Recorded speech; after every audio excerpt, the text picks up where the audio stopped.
корхонаи дӯзандагии Салима Бону дар самти омода намудани либосҳои ягонаи мактабӣ яке аз ҷомеаҳои меҳнатии соҳибтаҷриба ба шумор меравад ва фармоиши аз ҳама бештар барои омода намудани либосҳои ягонаи мактабӣ маҳз ба Салима Бону рост меояд.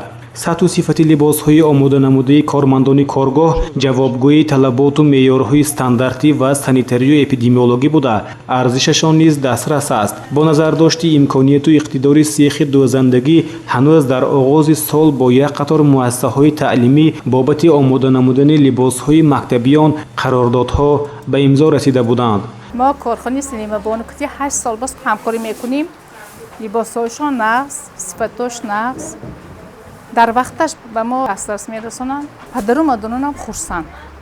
аҳли омӯзгорон ҳаракат карда истодем бачаҳо пурра бо сари либоси тавсевӣ таъмин шаванд.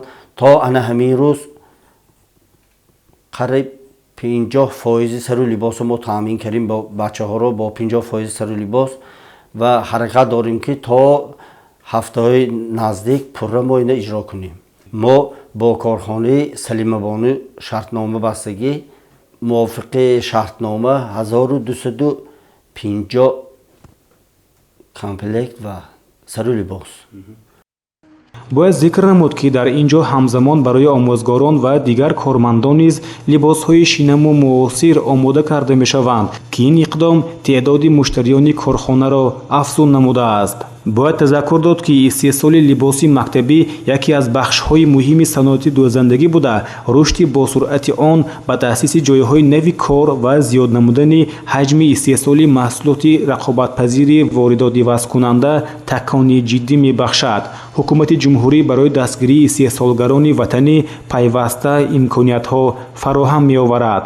сарвари корхона Салима Бону Исматова мегӯяд ки ҷомеаи меҳнатии ӯ бо омода намудани либосҳои ягонаи мактабӣ аз соли 2013 инҷониб машғул аст ва дар ин муддат таҷрибаи кофӣ ҳам андӯхтааст ва алон дар арафаи оғози соли нави таҳсил тамоми фикру зикр ва нерӯю маҳорати дӯзандагони коргоҳи ӯ танҳо ба самти таъмини саривақтӣ ва босифати фармоишҳои муассисаҳои таълимӣ равона шудааст. خیلی که این سال 2022 و 2026 را سال صناعت رشد صناعت اعلام کرده اند.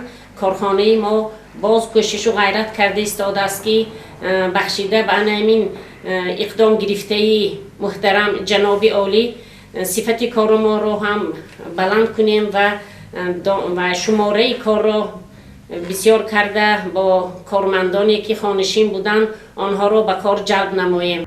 сару либоси мактабӣ дар мағозии назди корхона ба фурӯш гузошта шудааст ва волидайн имкон доранд мувофиқ ба синну соли фарзандон андозаи мувофиқро дарёфт ва харидорӣ намоянд. фурсатҳое ки мо дар ин коргоҳ қарор доштем воқеан ҳам кори дӯзандагон дар ҷӯш буду чанде аз падару модарон барои гирифтани либосҳои мактабӣ ташриф оварда барои фарзандон андозаҳои мувофиқро интихоб менамуданд.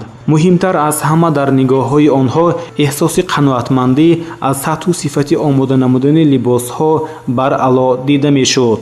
омилҳои муваффақияти корхона пеш аз ҳама таҷрибаи ғании беш аз 30 солаи сарвари он Салима Бону Исматова ва ҳамчунин ҷорисозии таҷҳизот ва технологияи муосири дӯзандагӣ маданияти баланди хизматрасонӣ арзёбӣ мегардад. дар коргоҳи дӯзандагии Салима Бону имрӯзҳо ҷаҳд доранд ки бо баробари ҷалби устоҳои моҳир ва истеҳсоли маҳсулоти бозоргир ба масъалаи сатҳи зиндагии кормандон низ таваҷҷӯҳи зарурӣ зоҳир гардад. боиси қаноатмандист ки мақомоти иҷроии ҳокимияти давлатии шаҳри Исфара бо мақсади таъмини хонандагони мактабҳо бо либоси ягонаи мактабӣ ва бедор намудани завқи зебоипарастӣ дар ниҳоди хонандагон тасмим гирифтааст ки ҷаҳду талоши корхонаҳои маҳаллиро дар самти расидан ба сатҳу сифати истеҳсоли маҳсулоти мувофиқ ба талаботи ҷаҳони муосир ҳамаҷиҳата дастгирӣ намояд.